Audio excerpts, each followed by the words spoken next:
It was the year 1743 when I discovered that I can't die. I was born into slavery in 1720 in the southward district of London. In 1724, after a fire destroyed my owner's home, he was forced to sell all of his slaves to cover the cost of rebuilding it. The ones that survived, anyway. At the auction, my worst nightmare came true. A plantation owner from Bristol bought my parents. He didn't buy me. I was too young to work in the fields, he said, and he didn't want to feed and house me for years until I was ready.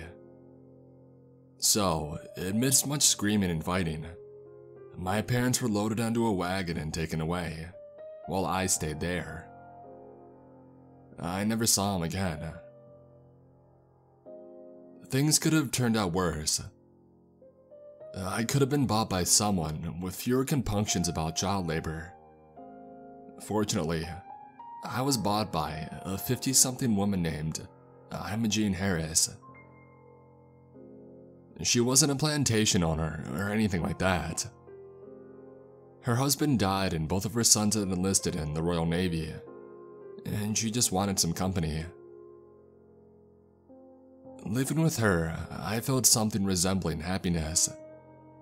She taught me how to read, how to cook, and we would make dinner together every day. And then she would tell stories and we would just talk about whatever came to mind. When I was 12, Mistress Harris agreed to let me apprentice under a blacksmith. I spent 8 years working at the forge, mostly making chain and bayonets. But then Mistress Harris's health began to decline. Before long, I had to care for her full time. I did everything I could for her, but eventually, all good things must come to an end. She died in 1742, and I was sold again. At the Delaware colony in America, blacksmiths were in short supply, and since I had a good deal of experience in the trade, I was loaded onto a ship with 9 other slaves and sent off. I'm sure you've heard of how slaves were transported, chained side by side, laying on boards. That's not how it was for me. It wasn't a slave ship, it was a cargo ship. And so instead, we were all simply locked in the cargo hold. We stayed in there for weeks, being given only stale bread and water, brought out one at a time to relieve ourselves. Other than that, we stayed locked in around the clock. And it got brutally hot during the day, freezing cold at night. After 3 of us had died, we realized that we all would die unless we did something.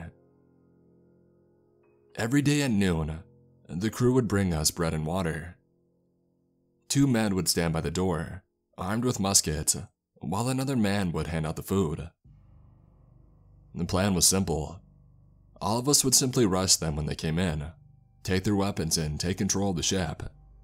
Worst they could do was kill 2 of us, right?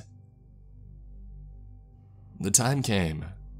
We heard the crew members walking towards the door, and we got ready. But we acted too soon. As soon as the door opened and the first man entered with the bread, we charged. That gave the 2 men with muskets time to back up and fire at us. They both hit their targets, and we were down to 5 men. Then they ran back to the deck and we followed. When we reached the deck, I realized how badly we had been mistaken. Our mistake was assuming that the 2 men who came to the cargo hold were the only armed guards on the ship. As it turned out, the entire crew was armed. Over a dozen men stood on the deck, guns leveled at us. I expected them to shoot us all right then, but instead, they had us all sit down, and then picked one of us to make an example of. As you probably can guess, they picked me. As the other slaves watched, my wrists and ankles were shackled, and heavy chains were wrapped around my shoulders and chest. and then they pushed me over the railing. I immediately started sinking, and the chains made sure of that. This was the first time I had ever been underwater, so I wasn't accustomed to holding my breath. I managed to hold it for almost a minute before I couldn't take it anymore. Salt water forced its way down my windpipe, burning like you wouldn't believe. I stopped, struggling, and just waited for it to end. It didn't. I should have died within a few minutes, but somehow I was still alive. I felt myself hit the seafloor. We must have been in a fairly shallow area, because there was just enough sunlight down here to be able to see what was around me. I couldn't move. I couldn't breathe. I couldn't fall asleep. Numbed by the coldness of the water, all I could feel was the salt water burning in my lungs and throat. It never stopped. The only thing I could do was watch the sun make its way across the sky, over and over again. 10 days passed. Do you know what it feels like to not have eaten for 10 days? 25 days. The ship had probably reached Delaware. I wonder what the crew had said when they were expected to arrive with 10 slaves but only had 4 left. 75 days. The hunger and thirst seemed to have reached a peak.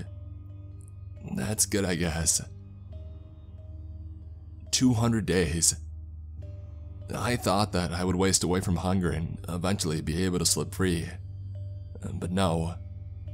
I stayed exactly as I was. 365 days. At this point, I had accepted that I was in hell, and that this would never end.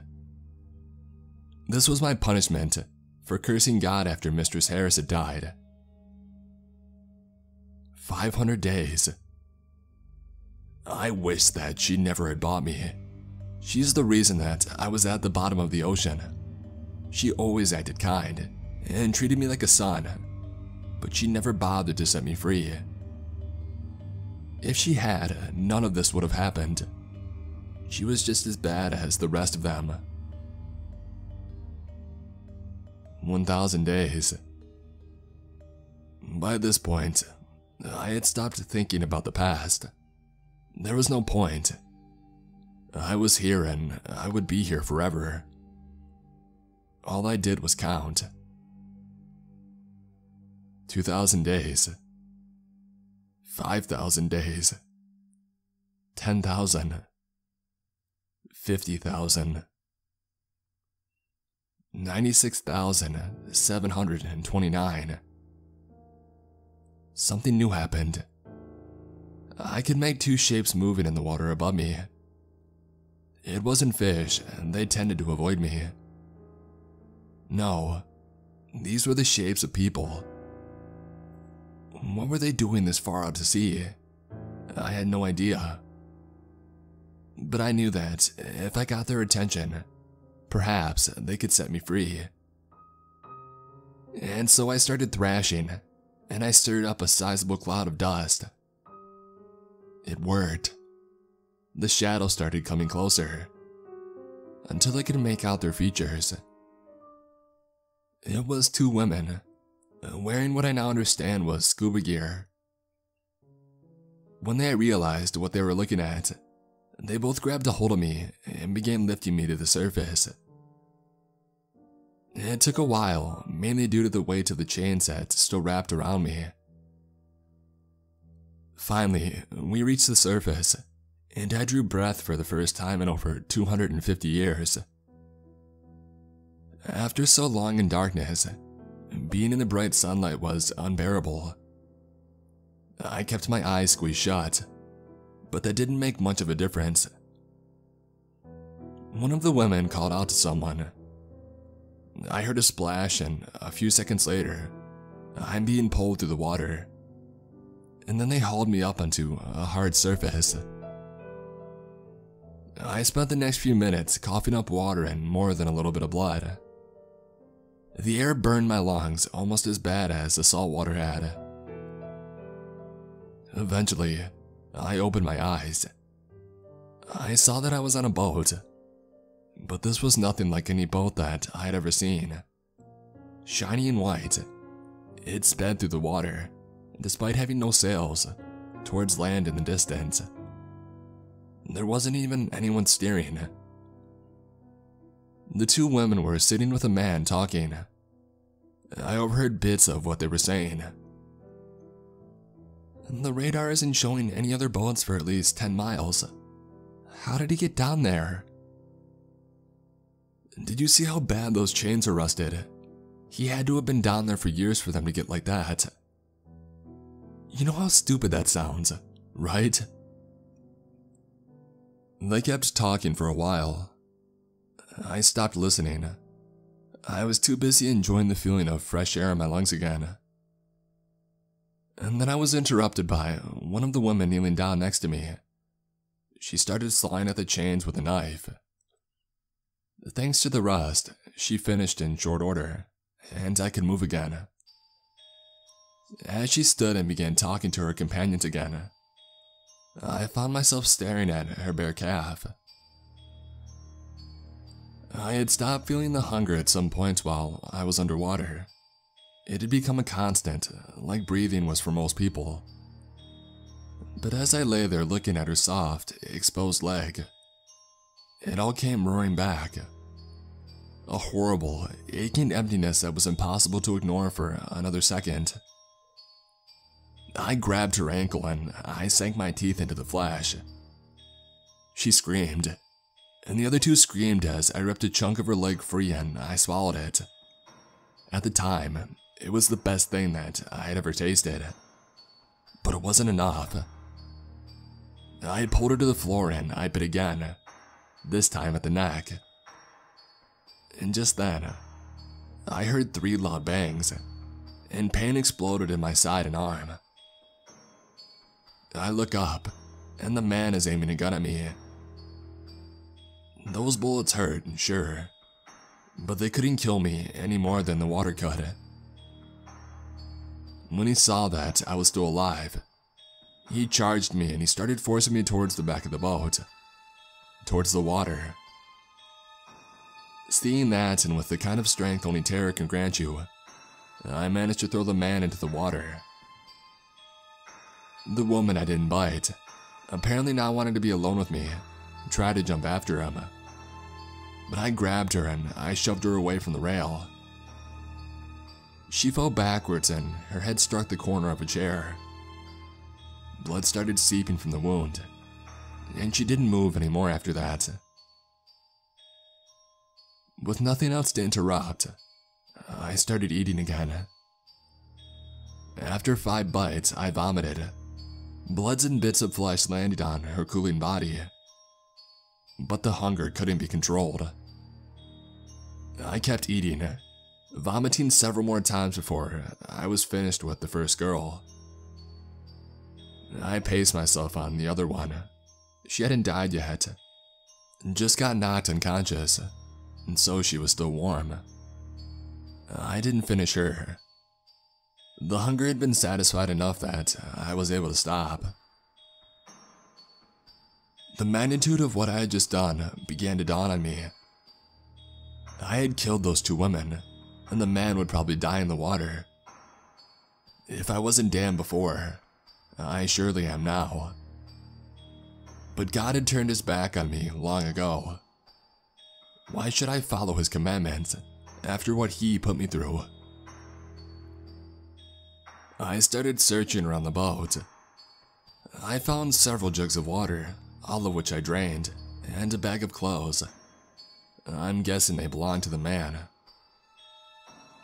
I stripped off my rotting clothes, I washed the blood off my face, and I put his clothes on. Seeing myself in a mirror, I saw that I hadn't aged since I was thrown off that ship. I still looked roughly 23 years old. Shortly after that, the boat reached the shore. The beach was empty. I took off running, wanting to get as far from that boat as I could. Later that day, after wandering around this town for a few hours, I made my way to the beach to see if anybody had found the boat.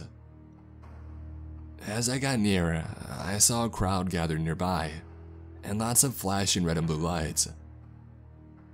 Dozens of men dressed in black, guns on their belts, were gathered around the boat. I didn't stick around. I realize now that I was too harsh in my judgment of Mistress Harris. Although her neglecting to free me is what led to all of this, she had taught me how to read, and that proved to be invaluable in this new world.